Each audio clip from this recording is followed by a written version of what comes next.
You've turned on Sexy Marriage Radio, where the best sex happens in the marriage bed. Here's your host, Dr. Corey Allen.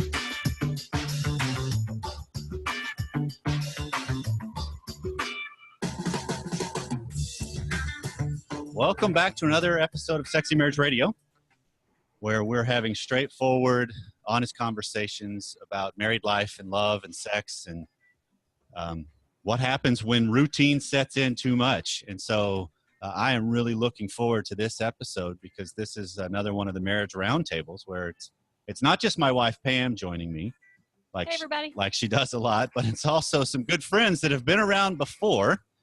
And I'll bring them in officially here in just a second, but this is Sexy Marriage Radio, where we love the fact that the Sexy Marriage Nation is engaged with us and sends us emails, calls us, and leaves voicemails. And you can do that by dialing up 214-702-9565 or feedback at sexymarriageradio.com. That helps set the tone and the stage and the topics and the ideas for where we go.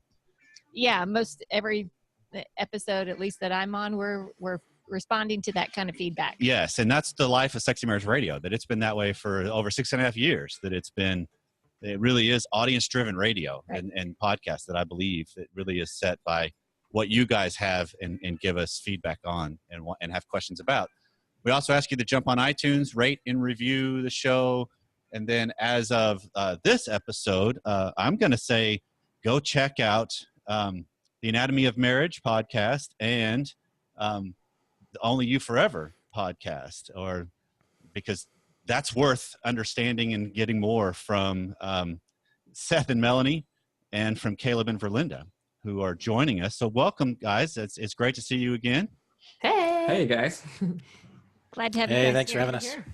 And so Thank you. I guess the easiest way to kind of get into this topic, because one of the things we wanted to do, and the reason I reached out to these friends again, is, you and I, Pam, we could talk about what works for us and what we've experienced from the 25 years of married life, because routine sets in and monotony sets in, and it's just, how do you change that up? Because it's an inevitability, right? It is. But I thought, you know what? Let's also bring some other people on board, because I bet we're not the only ones that experience this, and I'm sure the Sexy Marriage Nation isn't the only one that's ever experienced this. Oh, I'm pretty sure, and it's fun because having others chime in on this, because it's not, we mainly talk about focuses sex life in marriage, but there's routine everywhere. It's yes. Where do I sit at the table for dinner? Or little things like that just, even when we've changed that, we always sit somewhere different. But we had times when it was routines with the kids, right? Mm-hmm. And when we change it up, the kids act different at the dinner table, and things are a little bit different. So it's interesting how throughout all of life that could change. Different way you drive to work, right? Like and that's what's so interesting. And so because let me set the stage this way, guys, because when you first, well, let's do it. Actually, let's add a little show value to this thing. Okay, so there it is. Seth walks into the room and Melanie's sitting off there by her side working away, and who is that? It's this longing to understand and know more of her. And I'm assuming the same kind of thing happens in Canada when Caleb walked in and saw Verlinda for the first time. And, so, okay, enough of that. But it's just, it's that idea when we first meet somebody, we don't think that routine will set in, right? I mean, it's like that whole, we're going to have this feeling forever. And it's not the case. So exciting. Exactly. And that's the thing I hear. I mean, I know, because if you're new to Sexy Marriage Radio and this roundtable, one of the things that's interesting is the three fellas on this roundtable are all therapists, and that can go a lot of different ways, but we'll keep it in the positive for right now. But it's the idea that, it's we think, what I hear a lot is, I want to go back to that. Mm-hmm. Right. It's Verlinda's comment of, it's exciting, and I just want to recapture that. And I think that's what makes people think ruts and routine there's something wrong. But I'm guessing that's not necessarily the case. What do you guys think?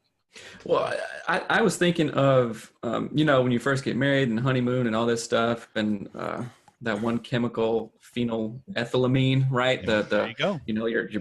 You're high basically on love. And I was thinking, if we can equate that to like a new car smell, it's like, oh, this new car is great. When you first get that new car, you're thinking about driving on mountain roads and on like these long, beautiful straightaways. You're absolutely not thinking about, oh yeah, this new car smell stuck in traffic in downtown Seattle, just sitting there. That's not what you're thinking about. And that doesn't mean that car is defective or messed up or like, oh, I want a new car because there's no new car smell and I'm stuck in traffic. No, it's working just fine. And that is a normal part of, I don't know, getting a new car. That's a weird analogy, but that's not weird. Well, I think thinking of it that way may help. It kind of helps me actually normalize these ruts that we do get in, from sitting at the same place to, I don't know, if you schedule sex, Tuesdays and Saturdays or whatever. I know some couples do that to, this same old, position in the bed or whatever. Let's do some stuff to change it around, sit somewhere different, go to the bathroom or in the shower or whatever, not to go in the bathroom. Yeah, I know I'm like, what is he talking about? That was two separate thoughts, right? Yeah, that was right. I think the thing that first came to my mind when you were saying that was that I think a lot of times we don't look at our unhappiness as a time as like a signifier to examine, are we in a rut? Because like if we've lost that sparkle or whatever, and we feel like, oh, it's not exciting, it's kind of boring, that can actually be an invitation to be like, wait, I might be in a little bit of a rut. I can do something about this, and have it, instead of feeling like it's discouraging or like, oh, I don't know what to do, use it as like a moment to empower a new plan, a new page, a new chapter, a new idea, going to the bathroom. So it's almost like use it as a signal. Yes. Yeah. Hey, self-awareness. This is a chance to implement something different for myself, and then in turn my relationship. Yeah. And I like that. So I'm interested, Caleb. Tell me. I think routine serves a purpose as humans, doesn't it? And as relationships. Yeah, I don't think we should necessarily make the routine out to be the bad guy. Not that we're promoting ruts. That's not our goal for the podcast either. But if you think about it, the pursuit of that initial thrill of a new relationship, I mean, if that becomes a hallmark of your life, then that's actually called a love addiction. And that's dysfunctional. Like that's something that needs to be getting help, some healing for that, right? Because it can be very destructive. And so I think, I think it's normal and probably healthy to have levels where you stabilize out, but what you don't want to do is just stay on that one plane permanently. So it probably should look like a stepped kind of thing. Would you guys agree with that? Like, yeah, I mean, I think that's a valid, very good, spot on statement, because routine is not the bad guy. Because if we didn't have routine, we wouldn't get a lot done, as far as life goes. Because there's responsibilities, there's running a house, and a lot of that I think is what sets the routine. But then it also helps make life possible as a family unit and as a marital unit, and even as an individual. Yeah, there's security in routines, and especially if you think about little kids and their development.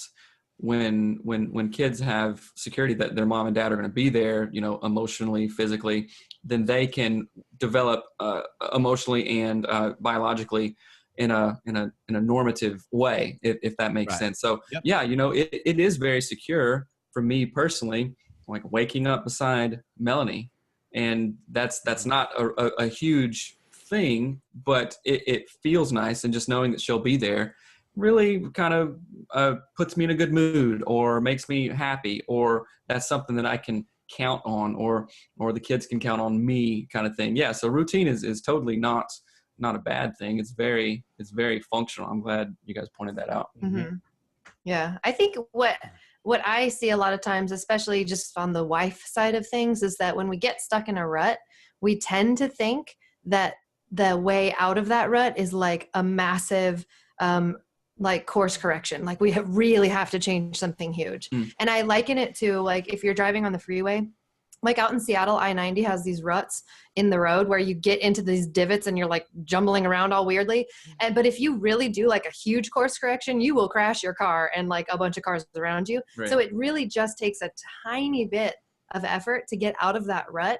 And that's the thing I wish people kind of felt empowered and encouraged to understand a little bit more, is that you don't need to like go chop off all your hair and dye it blue or whatever. I mean, you're welcome to, but you don't have to do that. You can actually sort of find what the next like level up is, examine what the rut that you're stuck in is, and go, hey, do I just need to turn off the TV to make a difference right now? Do I just need to go on a walk to make a difference? Do I just need to maybe send my husband a loving text? And I don't know, that's the thing that stands out to me. I'm not, Caleb, tell me if I'm wrong. I'm not sure what to do with her statement of chopping off all your hair. Well, I wasn't able to relate to that. Yeah, it's totally swing and a miss as far as Maybe the goatees then for you guys, right? Yeah. That might work. But, and what would we dye blue then? Maybe so. But the interesting thing is, if we're talking about, and that's a great comment, Melanie, because if you're talking about it's more slight changes. And I think that you guys probably would all agree, slight changes can make big dividends in a relationship as well. And so I'm curious if you guys would be willing to share, just from your experience, from the stuff you've covered on your shows, from the stuff you've lived, what are some of the subtle things, or even some of the thoughts that would be, you know what, if somebody's, because the thing I've come across is most people, they just need a little bit of boost in creativity of, I've never even thought of that. Right. And I think that's a lot of how our shows have gotten to where they are, is we can start some conversations and frame some things that get people then running with it later, because they hadn't even thought of it in that way. I mean, that's the one that Pam and I use a lot with whenever I get a chance to speak, is the idea of, you know what, change up where you sit at the table, because that can go a long way. Or change which side of the bed you sleep on. If you really want to mess things up, switch sides of the bed. Absolutely, because that's the holy grail of married life. That's sacred. Exactly. Now you're totally meddling on sacred ground. And can you make a move with the opposite hand is the question. Sometimes you got to figure that out, and if you can't, then you're going to have to go to the lab a little bit more. Right. The lab. For a while there, me and Melanie completely we put our pillows where our feet normally go. Oh yeah. And slept just upside we slept down, like backwards on the bed. Yeah. There you go. Yeah. Because why not? Yeah. Why not? Yeah. But like to your example, I was thinking of maybe some clinical client stories or just personal stories, and I frankly prefer personal stories more. So I think in us, where would you say that we have gotten in ruts? Maybe where are we currently? I think. Well, I know for sure one of our biggest ruts is that we both really love the work that we do. So we can get stuck on our computers because we enjoy it, and we're like interacting with people and we're answering questions from the podcast and blah, blah. And I noticed that like that was what our evenings were becoming. Like we would eat supper, hang out with the kids, and then just go to our computers. And so the last few weeks, actually, I was like, you know what? I just need to get up and move, and the kids need to get up and move, and Seth needs to get up and move. Let's just take a walk. And so we started because we have a huge church down the road. It used to be a golf course, and now you can just walk all over the church grounds. And so just that small change didn't cost us any money. We didn't lose any work time really. We weren't, whatever. So it's that in and of itself has caused this ripple effect. Like kids sleep better, we sleep better, we're happy, we talk. So just that really small change has a big impact. And then we went on a walk alone the other day because someone else had our kids, which is like, when was the last time we've gone on a walk alone? Right. So that was really cool. So that to me is the first thing that pops into my head. That's good. Yeah. Just that small course correction. It wasn't, we got to get a that's a subtle thing. Yep, that's very good.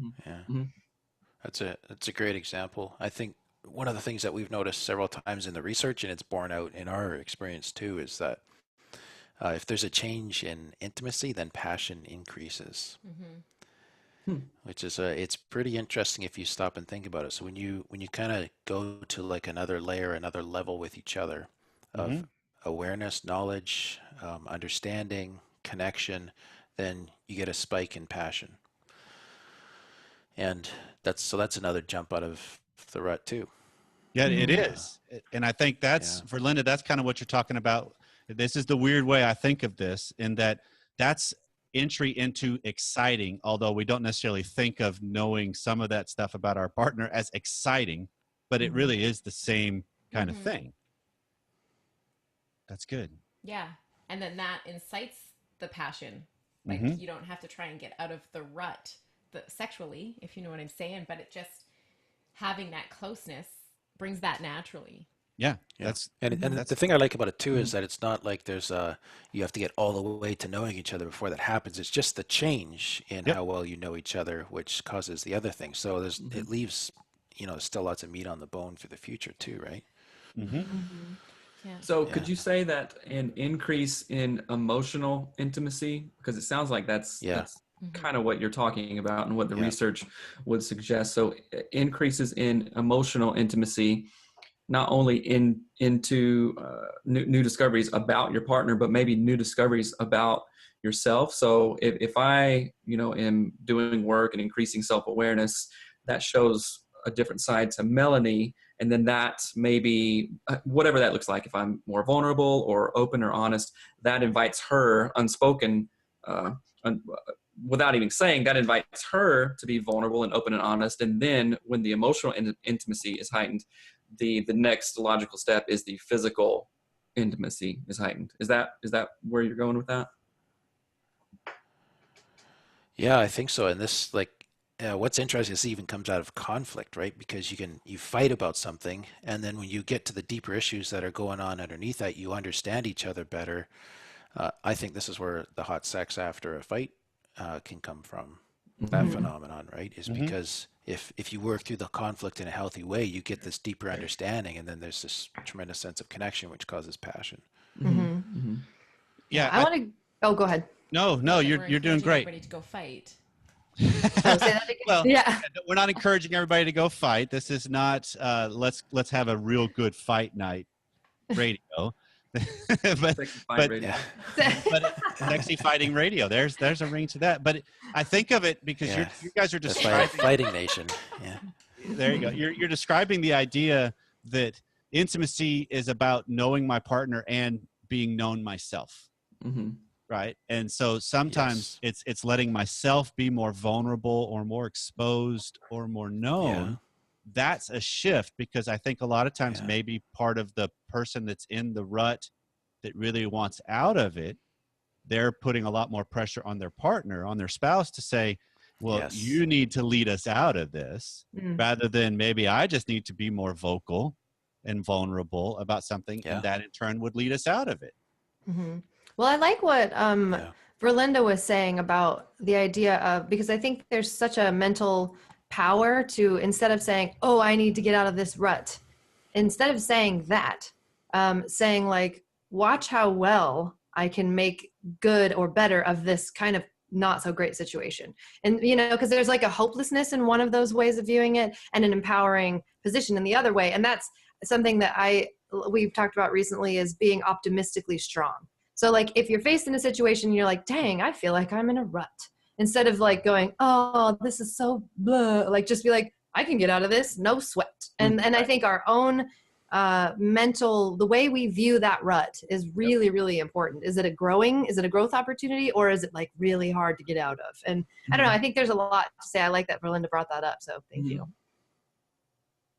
That's good. That's almost like the victim mentality. Like, this has happened to me, or I can control my situation. Definitely. Yeah. I'm seeing too some of what you're talking about there, Caleb. When a couple's in a fight, I'm going back to the fight thing, and we're talking about one person maybe disclosing more of themselves to the other. I'm seeing it from a perspective of, what if through that I figured out really what I wanted through it, and I didn't realize before what I wanted through it. And now I'm just more enlightened about myself, and that kind of broke me free of, oh, I thought I was in a quote unquote rut because of XYZ. Now I realize, oh, now I understand the meaning behind what it is that I was upset about. And maybe I didn't realize it before. So now maybe I'm just being more intimate with myself.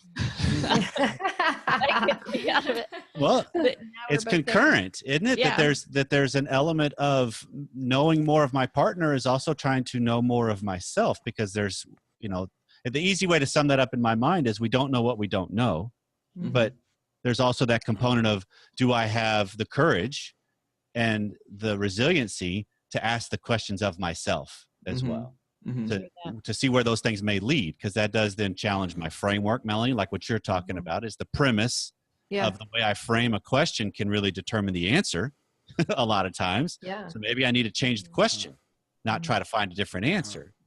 And maybe that shifts some things to where I start to see the dynamic that goes on in married life between us is actually a process. It's something that there's nothing going wrong with routine. It's just, maybe it's not satisfying what it used to, because that would be the law of diminishing returns. And so I need to go to a deeper level, and then in turn that will break the routine.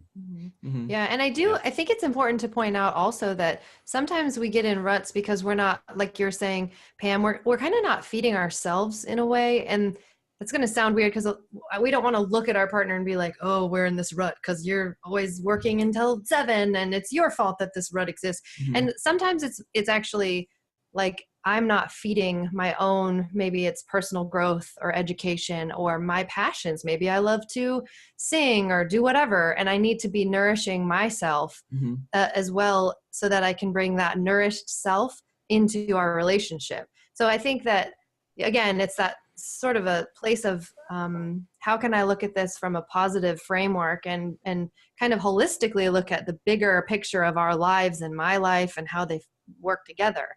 And I don't know, I just think that just stood out to me just right now. So I don't know how to end this sentence, but it made sense to my head.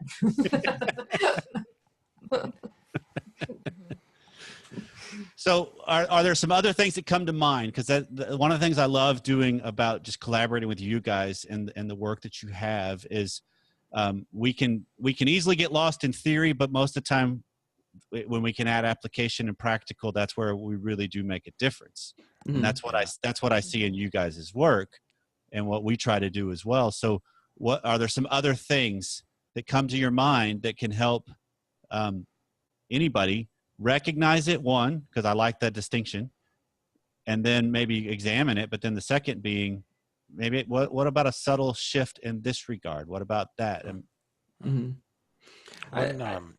thing that we found, just as a practical tool, I feel I need to offer something besides conflict as a segue to intimacy, right?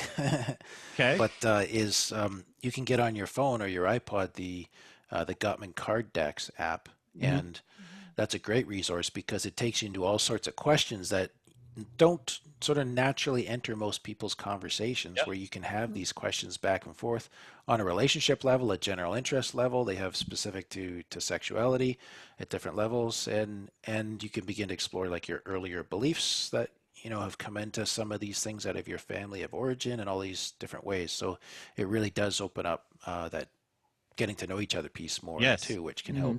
Yeah. So, great tool, free, simple, useful. Yeah.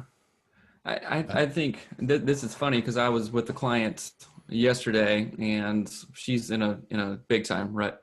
And first of all, we do need to be aware, right? Because if I don't know, if I'm on a hike in the woods and I don't know if there's a bear behind the tree, I'm just going to keep on walking. But if I know that there's a bear behind that, I'm going to get prepared. I'm going to go the other way, or I'm going to do something about it, right? So identifying the problem and being really specific about what contributed to this rut, family of origin, friends, biology, emotionality, all this stuff. And I told her after we were all aware that she's in this rut, just a simple idea of if nothing changes, nothing changes, right? And I really like that saying, and I'm not trying to discount maybe her depression or, biology around it. But there are certain things that we do, those tiny course corrections like we were talking about earlier. And this is so simple, it's profound. If nothing changes, nothing changes. And if I can have a conversation with a client or a couple or whoever and get them to understand that, then that brings another layer of awareness. And it also brings a sense of, okay, I can do something about this. And if I don't do something about this, then I cannot be upset about the outcome. If I don't do anything, nobody does anything, nothing changes, right? Yeah. Yeah, that makes me think of too, and I don't know why this kind of pops into my head, but like you're talking about the Gottman card app thing. I had that, and I think it's super interesting. It's such a cool idea to start conversation. And then it made me think of, what if we could just, if we find that we're in a rut, we feel like we're just not in a good spot, if we can look back into our lives and search for the things that really bring us joy, deep joy, and like a sense of meaning. And that might be something as simple as, when I was a little girl, we played card games in my family. What if we started playing card games today in my family with my husband and our kids, or playing chess, or playing putt-putt golf in our backyard? Like the things, kind of looking towards the simple pleasures in life that, as I think as adults, we often think, oh, well, who's got time for putt-putt golf? Well, if it really does bring you joy, and it brings your family joy, and it brings you back into a place of like looking at what's exciting and fun and beautiful in the world, then I feel like that's a really easy place to start, like super easy. And it goes to the heart of like we were talking about this the other day. I love indoor rock climbing. I love it. And I love swimming in indoor swimming pools. Don't know why. Those are two really great things I really enjoy. And I wanted to start doing them more, because we can do that as a family, and it gets us out of a rut, and it's not expensive. It's not crazy. So things like that, like really taking what historically has brought you deep joy and meaning and good memories. Can you just kind of plop those things into your future easily, or do some sort of adaptation to those, to where you are in your relationship now, Yeah. Because if it worked at one point, it'll probably work again. Yeah, possibly. Yeah. That's solution focused therapy. Well, what has worked for you in the past? When was the problem not a problem, kind of thing. I love that. There you go. Okay. So, because the other thing I think of just from hearing all the different conversations is the key takeaway I'm hearing is the idea that being aware of it is probably the very first step, right? I mean, that recognizing and not, I like Verlinda bringing up that point of, don't take the victim stance of, I'm not a victim of the routine in my life. I'm a volunteer of the routine in my life, right? I co-create it in some way, shape, or form. So being aware of it, and then looking for subtleties, looking for big things, because I don't necessarily have to go complete overhaul, right? Because when you say we kind of have a human nature at times, when I'm upset about something, I might just go 180 degrees from it. And I love the phrase of 180 degrees from crazy is just another form of crazy. Yeah. So let's not do that. Or as Caleb was, recommending earlier in the show, pick fights to have more intimacy. Right. Wait a second. Oh no, he didn't recommend that. I don't think that's what he said. It's a good point. But any like other? That. I was just trying to create some business for myself. Well done. Take advantage of the opportunities. I get it. We're all a little more intimate with this thing. But is any other last little thoughts that have kind of creeped into you guys' heads as we kind of wrap up this episode? What about for some people where they're using the language rut, but I'm thinking more in emotionally focused couples therapy terms. It's a cycle, and they feel kind of stuck in this cycle of interaction with each other. Okay. So how do you get out of that? Yeah. Well, for me, that kind of comes back to the same thing, which is we have to drop down into a deeper layer of knowing myself or knowing my spouse. So I'm looking behind the initial sort of above the surface behavior. If I can switch the metaphor slightly to the iceberg, I'm looking underneath for the bigger thing that's underneath that's really driving this movement or energy, right? And then that becomes a change in intimacy. So I think it circles back to where we were earlier. Yeah, absolutely. And sometimes you do need people like someone on the outside to help you with that, to show you the cycle and the patterns. But sometimes, often couples can figure this out too. Like, why do we do this? What's happening for you when that's going on? And just being curious about how you interact. Yeah. Mm-hmm.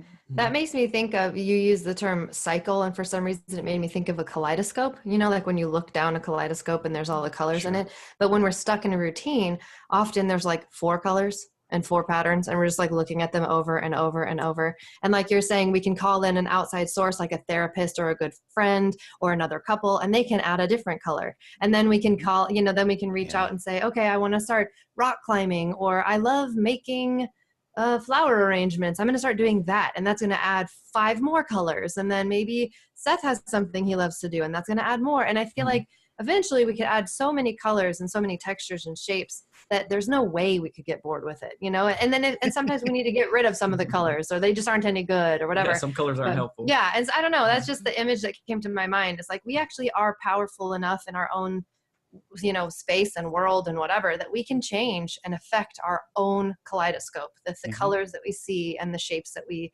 interact with. Some of them we can't, but a lot of them we can. I don't know. That just came to my head. That's an interesting thought, Melanie, because I think of it in terms of a lot of what we've talked about is subtle changes, and it's almost like adding to. But I would think a routine could be, you're way too busy, so you actually need to subtract from. That's what shifts your system. Maybe the idea of saying no to a couple of things to claim time for self or a relationship or something would be a shift in your system. Because I don't think this is necessarily, hey, we all need to work harder. Yeah. Sometimes we really need to be working smarter, right? And maybe be doing less. And and see it that way. For us, I think that's what the walking was. It wasn't adding another element. It was taking away screen time, and we replaced it with a family thing. Right. And so, I totally agree. Sometimes we just need to take away some of the things, and that will get us out of our rut. That's good. So, guys, I have to say thank you again for being willing to join us at Sexy Marriage Nation here. And I would be remiss without giving you guys time to tell people where they can find you if they're just now for the first time hearing of you guys. Caleb and Verlinda, give the spiel of where they can find you and what you guys focus on and do, and then we'll let Melanie and Seth go after you. Sure, yeah. Caleb and Verlinda, Simone and Dell, and you can find us at onlyyouforever.com, or the Marriage Podcast for Smart People. And we do marriage therapy, sex addiction therapy. We also have a cruise coming up in February next year. We'd love to have you aboard for that as well. You can find that info on our website. Thanks. Very good. Awesome. And we're Melanie and Seth Studley from the Anatomy of Marriage podcast. And you can go to anatomyofmarriage.com to find us and listen on iTunes and all that business. That's right. Guys, thank you very much for being a part of this. This has been Sexy Marriage Radio. I got to say to the Sexy Marriage Nation, thanks for taking time out of your day, each and every day that you do, to spend it with us. And we'll see you next time. All right. Bye. Bye. Thank you. Bye. Thanks. Bye for now.